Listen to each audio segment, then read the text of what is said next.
베풀어 주옵소서 라고 이야기하는 것이 우리 성도들이 해야 될 유일한 기도다라는 것입니다. 심판은 지연시킬지는 몰라도 심판은 다가오고 있습니다. 심판은 여러분의 삶을 통하여 계속해서 망하게 하고 실패하게 하고 자신의 죄를 하나님 앞에 조아리고 고개를 숙이며 하나님의 일만이 경성하기를 바라는 진짜 그리스도인만으로 바뀌어지는 것, 그것이 교회의 유일한 할 일이라는 것입니다. 지금 교회들은 이 구절을 가지고 어떤 설교를 하는지 아십니까?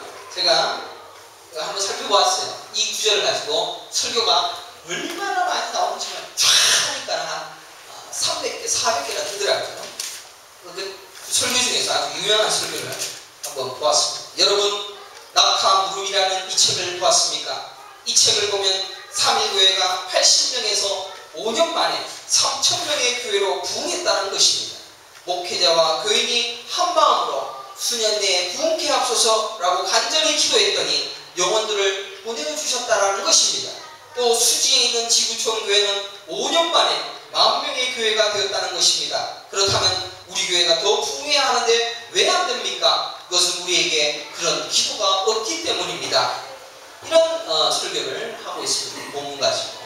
또 어떤 목사님도 이 본문을 가지고 여호와여 주는 주의 일을 이 수년 내에 부흥케 하옵소서라는 이 부흥케 하옵소서라는 이 말이 살게 하다라는 의미를 가진 강한 명령어로 죽은 것이나 다름없는 것을 다시 살린다는 의미를 강하게 표현하는 것입니다. 엊그저께 주인이 옥상에 집을 못 짓게 한다고 해서 이 교회가 부흥해야 하는데 마귀가 방해를 놓으려고 하는구나 생각하고 하나님께 밤늦게 기도했습니다. 그랬더니 아침 일찍 전화가 왔습니다. 만나자는 것입니다. 사실 이번 주 내로 알아봐서 연락하겠다고 하셨는데 하루 만에 연락이 온 것입니다. 자기가 알아보았다면서 공사를 하라는 것입니다.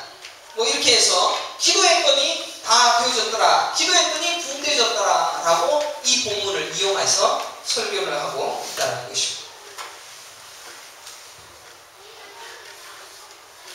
저는 하박국의 이 수년 내에 부흥하게 하옵소서라는 이 기도가 잘되게 해달라고, 번성하게 해달라고, 은혜가 충만하게 될 것을 위하여 간구하는 것으로 착각하고 그렇게 다 알고 있습니다. 우리도 수년 내에 부흥케 하옵소서라고 헌금에 우리 나성주 사님도 항상 그런 얘기를 많이 해서 정말로 이 부흥을 갈망하는 그러한 기도를 올려드리고 있는 그러한 모습도 제가 항상 보고 있습니다. 그래서 저 그 기도가 마치 잘되고 번성하게 되고 충만하게 되어질 것을 간구하는 것으로 생각할 수도 있을 것이다 라고 생각합니다. 단어상의 의미는 그러니까. 그러나 하박국이 왜 이 기도를 드렸는가 라는 것을 문맥과 성경 전체를 살펴보면 그것이 아니다라는 사실을 깨닫게 되어집니다. 아니, 성경이 그렇게 말하지 않고 있고 기독교가 그렇지 않고 있다라는 사실을 깨달을 수가 있다는 것입니다. 그래서 저는 오늘 이 하박국의 1장부터 3장까지 말씀을 함께 살펴보면서 이 말씀이 과연 무슨 말씀인가 라는 것을 살펴보려고 합니다. 하박국이 기도하게 되어진 배경을 살펴보려고 합니다. 첫 번째로 하박국이라는 선지자는 남유다의 선지자입니다. 그리고 북이스라엘이 멸망을 했습니다. BC 722년경에 북이스라엘은 멸망을 해버렸고 남유다는 그나마 명령을 유지하고 있었는데 바벨론이라는 나라가 대단히 큰 위협을 하고 있는 시대에 살고 있었습니다. 그래서 하박국이 북이스라엘도 멸망했고 남유다도 지금 자꾸 위협당하고 있으니까 두려우니까 무서우니까 하나님께 따집니다. 하나님, 왜 우리나라를 돌보시지 않습니까? 왜 우리를 좀 강하게 해주시지 않습니까? 라는 불평과 불만으로 하나님 앞에 호소를 하고 있습니다. 마치 우리가 투정하는 것처럼 그렇게 말하고 있는 것과 동일합니다. 요새 마이스 물가가 마이스에 가면은 4개짜라는 게 7개짜라더라고 이제 불평을 하게 되어지고, 또 한인 슈퍼에 쌀값이 갑자기 400개짜리 넘어가는 이런 폭등되어지는 시대에 산다고, 어렵다고, 도대체 우리가 살 수가 없어요 라고 하듯이 하박국도 그런 하소연을 하나님께 하고 있다는 것입니다. 구약시대의 사람들은 하나님이 약속하신 그 약속처럼 율법을 잘 지키면 반드시 복을 받았습니다. 그러니까 율법을 지킴을 통하여서 그들에게는 형통과 성장과 경성이 그들에게 실제로 주어졌습니다.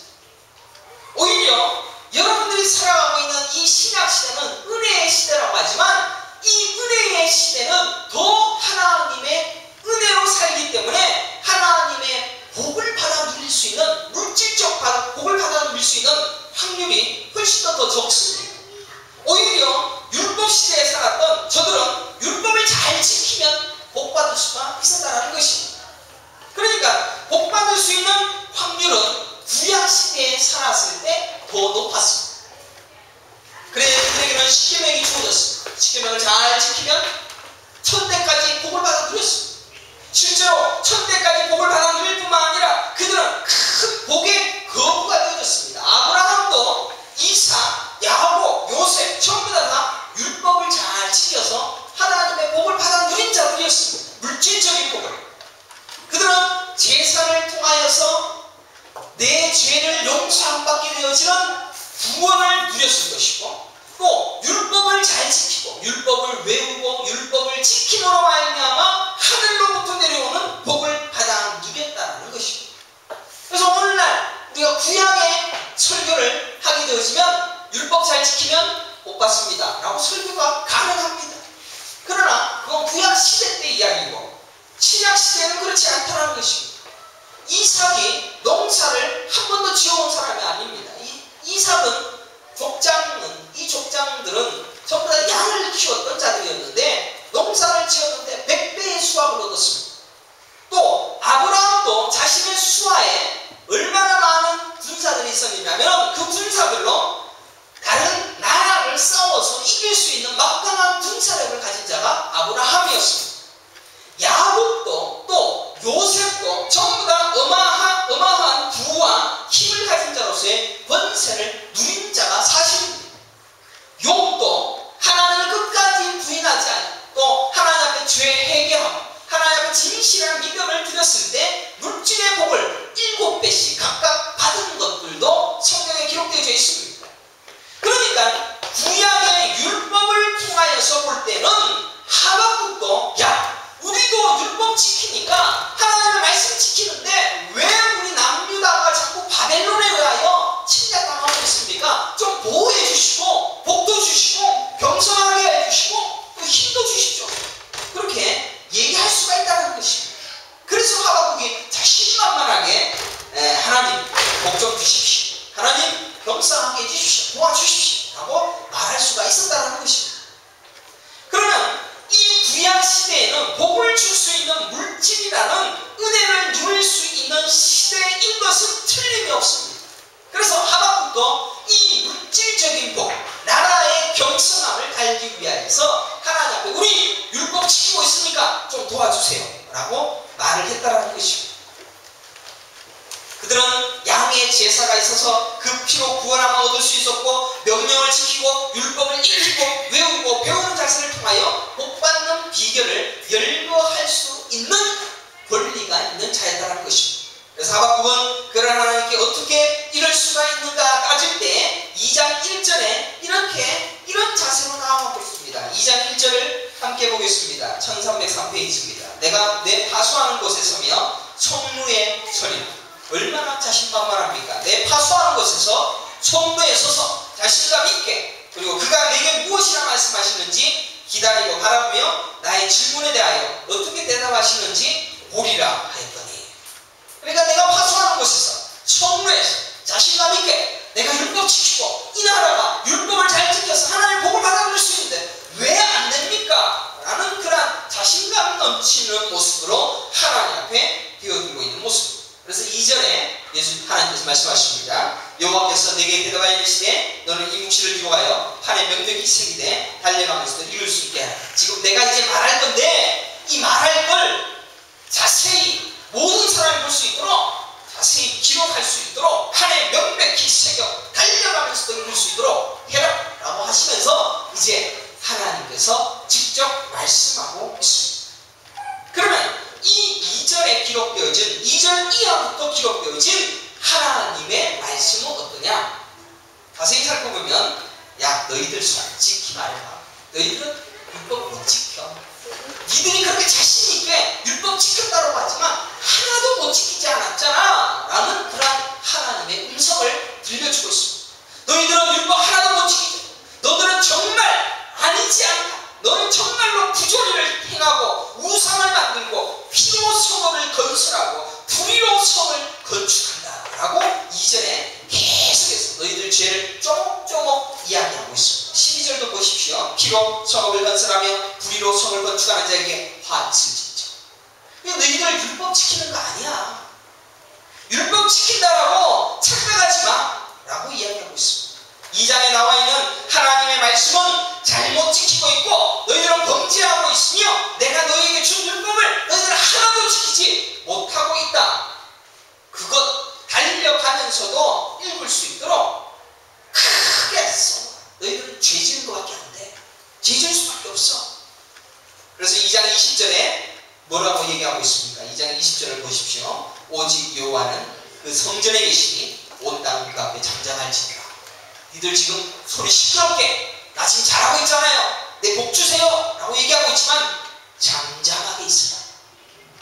오직 여호와 하나님은 성전에 계시니까 잠잠하고 입을 다물고 성전에 계신 하나님께 집중하라 라고 말씀하신 것이 2장까지의 내용이라는 것입니다. 그리고 3장의 하박국이 기도합니다. 그러면 하박국이 뭐라고 기도하겠습니까? 여러분들 생각을 해보십시오. 율법을 잘 지킵니다. 나에게 복 주십시오. 평생하게 하여 주옵소서. 놀라운 복을 주십시오 라고 되들었던 어깨를 딱 펴고 성내에 올라가서 그렇게 자신감 있게 얘기했던 하박국에 너희들 요것도 잘못했잖아. 저것도 잘못했잖아. 너 율법 못 지키잖아. 잠잠해 라는 그 얘기를 들었던 하박국이 3장 1절부터 무슨 기도를 하겠느냐 라는 것입니다. 율법을 지키면 복을 받습니다. 분명히 약속하신 복을 받을 수 있도록 하나님이 그렇게 만들어 놓으셨습니다. 구약시대는 훨씬 복받을 확률이 높습니다. 여러분들 하나님이 그렇게 만들어 놓으시고 복을 받기 위하여 여러분의 삶을 정말로 거룩한 삶을 살아갈 수 있다라고 고백할 수 있는 사람이 과연 몇 명이냐라는 것입니다. 나는 하나님 앞에 정직하다. 나는 하나님 앞에 불평하지도 않아. 나는 사람을 미워하지도 않아. 내 이웃을 내 몸과 같이 사랑해. 나는 이것을 탐내지 않냐. 주일을 안식일을 거룩하게 지켜 하나님을 거룩하게 여기며 우상을 섬기지 않아. 그런 십계명조차도 우리가 지키지 못하고 있다는 사실을 고백할 수밖에 없습니다. 거룩을 품고 하나님처럼 거룩하고 정결한 삶을 살고 있다면 복받아 누리는 것은 당연한 것입니다. 그러나 그런 삶을 살아갈 자는 단 한 명도 없었다는 것입니다. 하나님의 눈에 보십니다. 따지고 보면 하나님의 율법은 우리를 죽이는 것입니다. 실은 율법도 못 지키게 만듭니다. 율법을 지킬 수가 없습니다. 왜냐하면 너무나도 고상합니다. 그리고 복도 못 받게 하는 장치. 하나님이 어떻게 이런 방식을 우리에게 구약시대에 주셨는가 의문이 되지 않습니까? 율법을 지킬 수 있는 어느 정도 수준으로 나눴으면 우리도 지키고 복을 받아 누릴 수 있을 것인데 너무 고상하니까 하나님이 거룩한 분이시니까 그 율법을 지킬 수가 없으니까 복받을 자들이 하나도 없다는 것입니다. 오히려 심판받을 자밖에 없다는 것입니다. 사랑하는 성도 여러분, 하나님이 어떤 분이신데 우리가 그의 거룩을 흉내낼 수가 있겠습니까? 우리 수준에 맞추어서 하나님께서 많이 낮추어서 우리에게 주신 십계명도 지키지 못하는데 하나님의 거룩을 어떻게 흉내낼 수가 있냐 말입니다. 그 율법을 지킬 만한 것이 저에게는 하나도 없습니다. 또 하나님 앞에 율법으로 나아가 거룩한 삶을 살아갈 수가 없습니다 라고 고백하는 것이 제대로 신앙생활하는 것이다 라는 것입니다. 여전히 나는 율법을 지킵니다. 여전히 나는 거룩을 흉내낼 수가 있습니다. 그래서 나는 하나님 앞에 복받을 자격이 있습니다 라고 이야기하는 것은 오만방자한 태도입니다. 하나님의 권위와 그의 거룩을 저급하게 깔아뭉개는 것밖에는 되지 아니한다는 것입니다. 고린도후서 1장 3장 6절에 보면 그가 또한 우리를 새 언약의 일꾼 되기에 만족하게 하셨으니 율법 조문으로 하지 아니하시고 오직 영으로 함이니 율법 조문은 죽이는 것이요 영은 살리는 것이니라 라고 말씀하고 있습니다. 율법 조문은 우리를 죽이는